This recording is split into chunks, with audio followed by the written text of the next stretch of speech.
Schlagenstein for New Year's Day. That's the bomb. That's beautiful. That's the Schlagenstein. Today I'm going to make a favorite dish of one of my employees that worked for me in St. Paul when I owned the Medusa up there. It's called the Schlagenstein.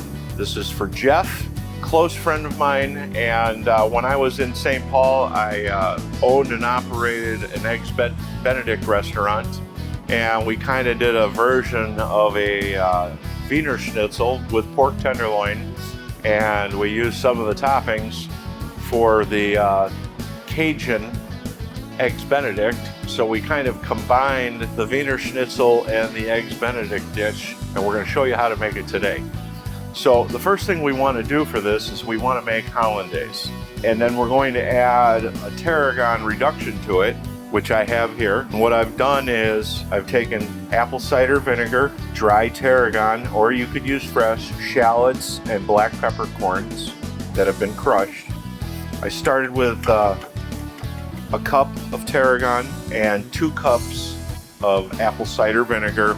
I got 2 shallots in here, a tablespoon of black pepper, and this is a reduction that you make until it gets this dry.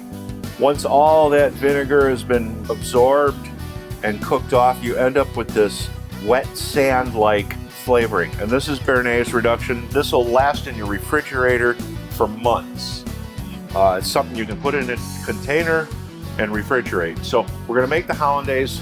We got water boiling. I've got 10 egg yolks, and this is a little bit different than your normal Hollandaise because we start with the lemon juice. This is my fresh squeezed lemon juice that I put in a wine bottle. I've got 10 egg yolks here, and the ratio on Hollandaise is 1 egg yolk for every 3 ounces of butter. And I've got about 4 ounces of lemon juice with these 10 egg yolks. If you try to make a Hollandaise with less egg yolks, it's difficult to get the volume. And that's why people at home don't make this very often. So if you're making Hollandaise, you want to be able to make it for a larger party because it just gives you the volume that you need to get the air in there. Now this is a very important step. The first thing you want to do is you want to start whipping this before you go to the heat to start developing some of that air. You know, Hollandaise is an emulsified sauce, which means suspending fat globules in air. So we want to build a good structure. We're whipping this here, and you don't want this to be too thick, and that's why we're adding the lemon juice at the beginning. Now, in chef school, we learned how to do this with water first, and then at the end you add butter and lemon alternately.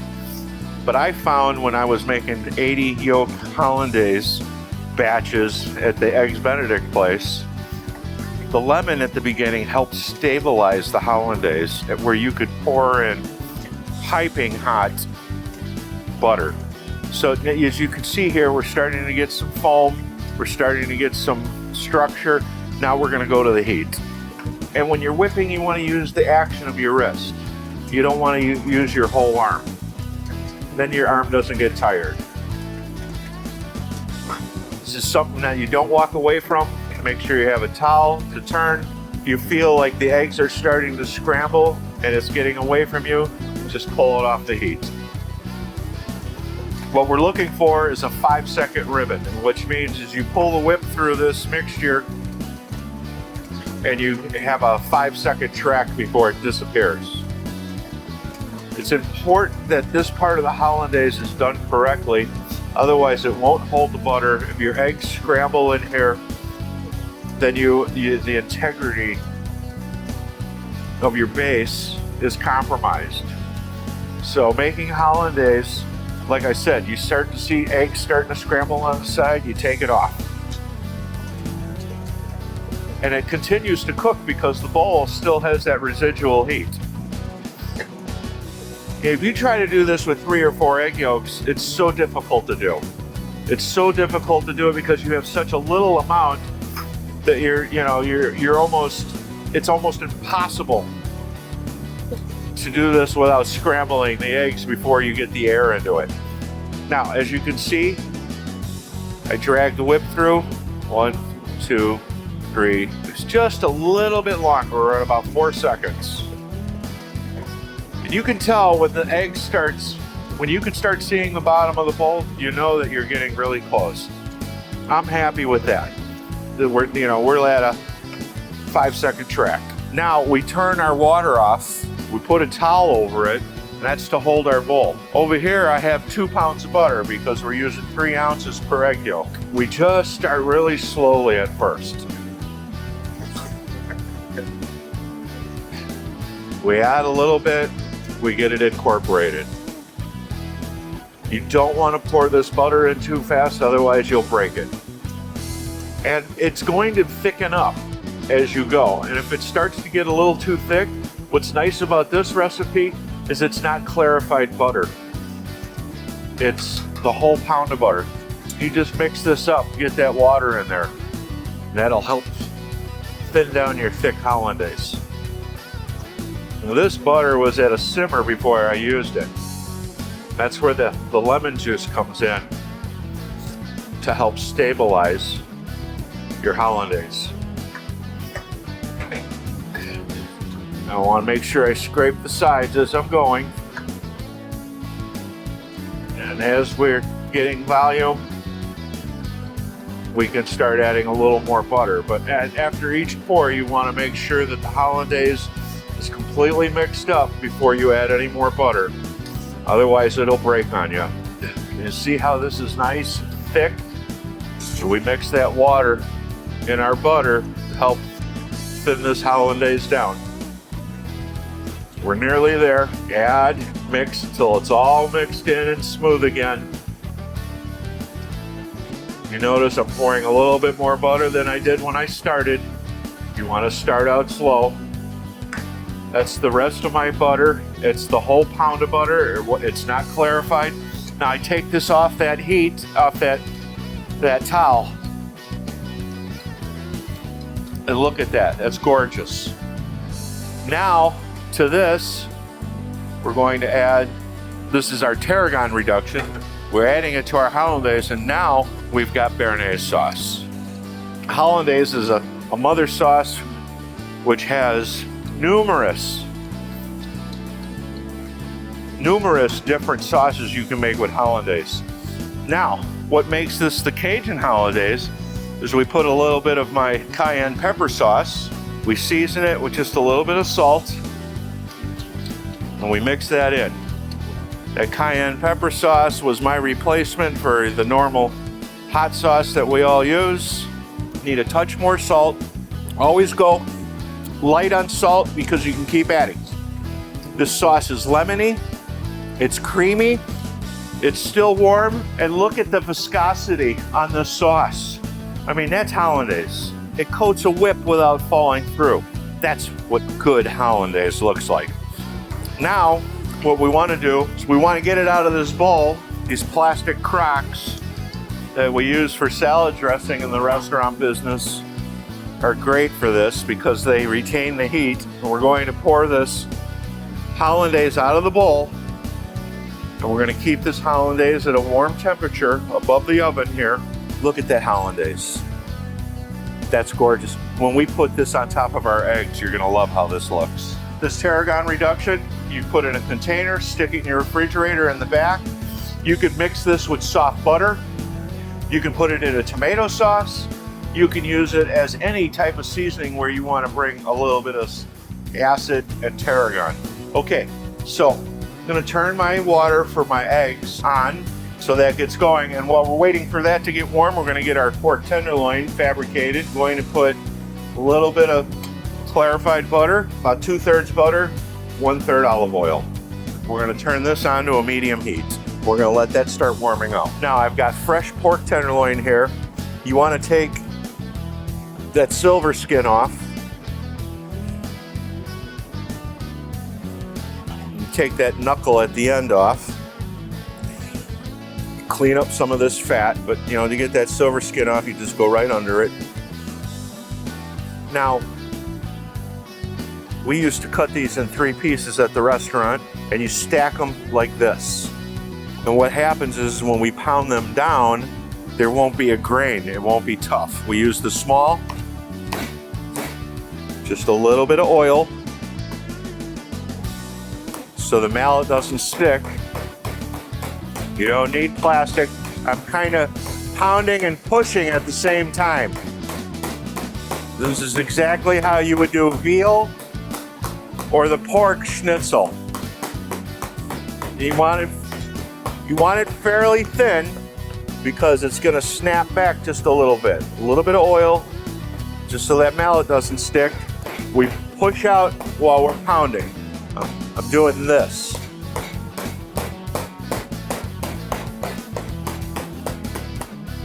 I'm going to do a third one because I can't only make just one of these.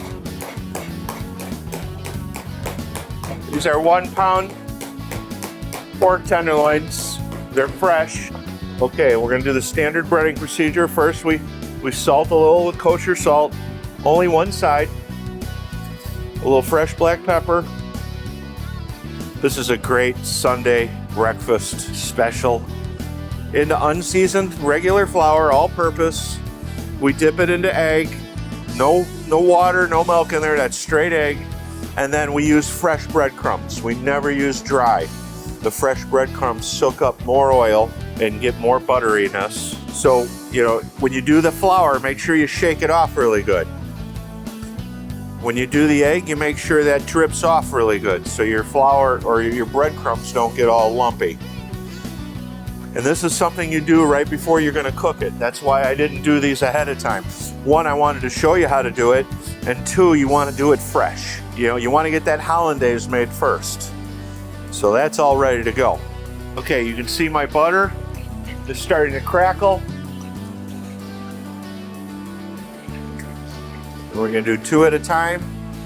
We want this at a medium-high heat. We don't want that sitting in there in a really low pan. We want this to brown up quickly and nice and get a nice crunch. Now we've got water here for our poached eggs that we're going to turn on high. You can either use vinegar or lemon. I like to use lemon, about 1 ounce, maybe 2. And what the acid does is it keeps your egg whites from exploding in the water. It keeps the egg tight. And anytime you're poaching eggs, you always crack the eggs into a bowl before you start. You don't want to crack your eggs directly into the pot because you run the risk of breaking them. So you always, whenever you're poaching eggs, you have them in a bowl. And then that way you can just slowly ladle them in there. And that guarantees that they won't break. Now, for the Schlagenstein, how we used to make it in St. Paul, the Benedict was a toasted English muffin with tasso ham, which is a New Orleans type of ham that has a spicy rub, kind of like capicola ham. And then the eggs went on top of that, and then we put that Béarnaise sauce with a little bit of extra of my cayenne pepper sauce over the top. And that was the New Orleans style Eggs Benedict. The Schlagenstein, the Schlagenstein, is just the same thing, but without the English muffin. Jeff has been asking me to do this recipe for years and putting it on tape because he really loves it. But it's a little bit of work.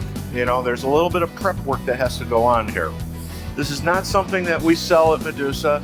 This is just one of my personal recipes that I felt that I wanted to share with you all. As you can see, we got a nice light golden brown on this pork. We're gonna flip it one more time. You can see we got our water going here. We're gonna just turn it down because we don't want it for poached eggs at a rolling boil. We just want a nice, easy simmer. Now, that tasso ham, like I said, we're using capicola today, which is a spicy Italian deli ham. It's got a little zip to it.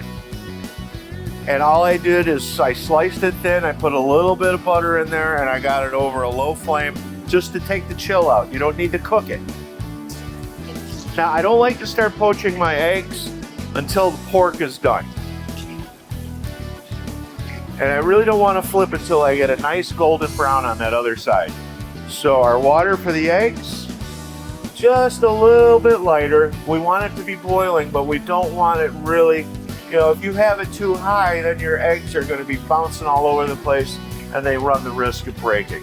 Also, when you're poaching eggs, you want to be able to have a towel available because once you pull them out, you're going to tap this on the towel to dry them off so you don't get all that water all over your food. I can tell that this pork tenderloin is browned nicely just by the way it's cooking. You know, I've made this thousands of times. Let's see, we've got a nice crust. That fresh breadcrumb gives you a nice, it takes in some of that butter. We use olive oil and butter because if we use just straight butter, it would tend to burn.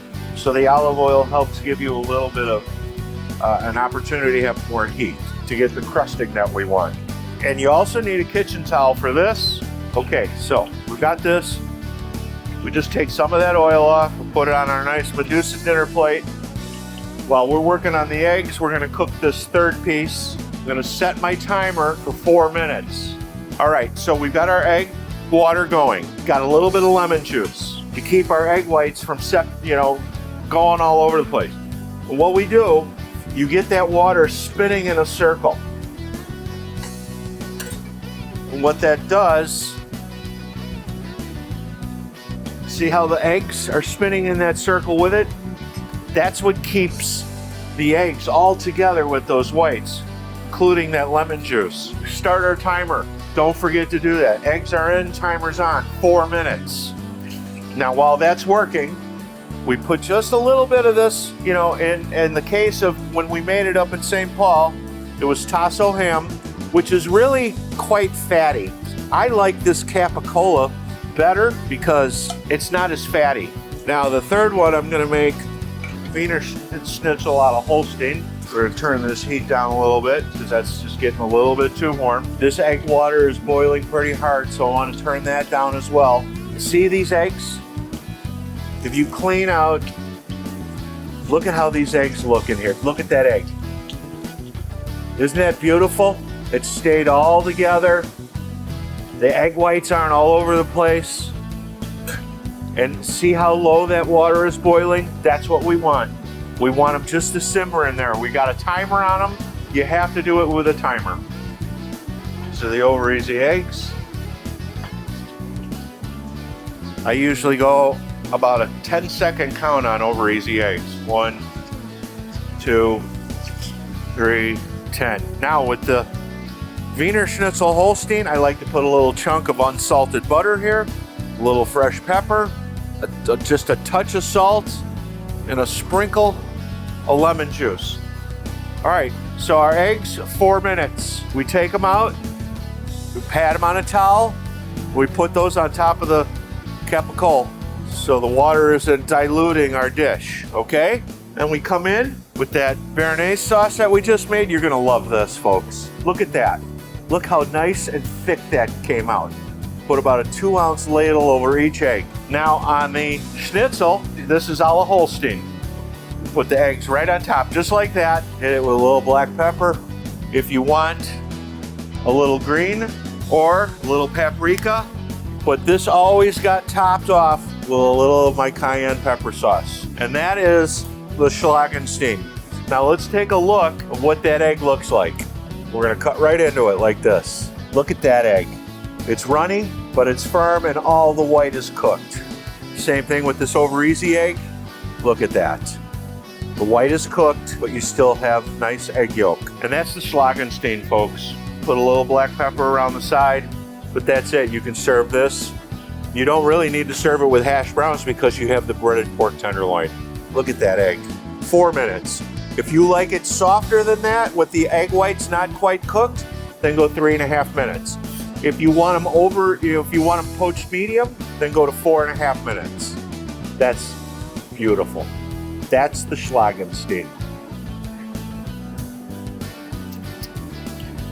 Schlagenstein for New Year's Day.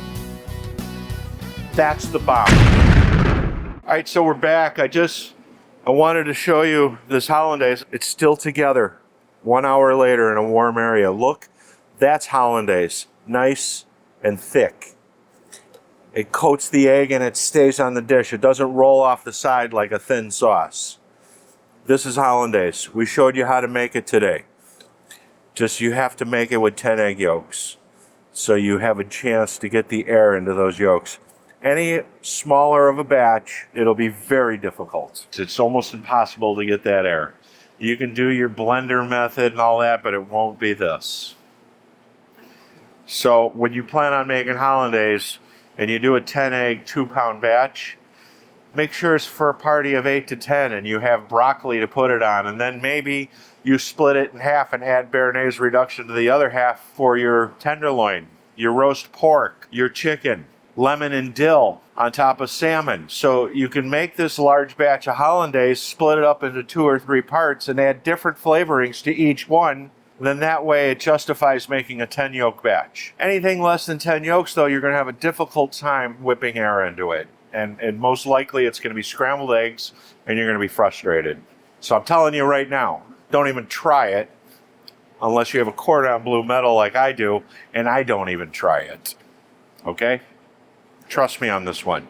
Plan to have 2 or 3 dishes with hollandaise with different flavorings in each one when you make this hollandaise. That's the Schlagenstein. We don't sell it here at Medusa. It's a secret out of my own repertoire that I gave to you today. Enjoy it. Make it for New Year's Day. Make it for Christmas morning. But make it. It's delicious.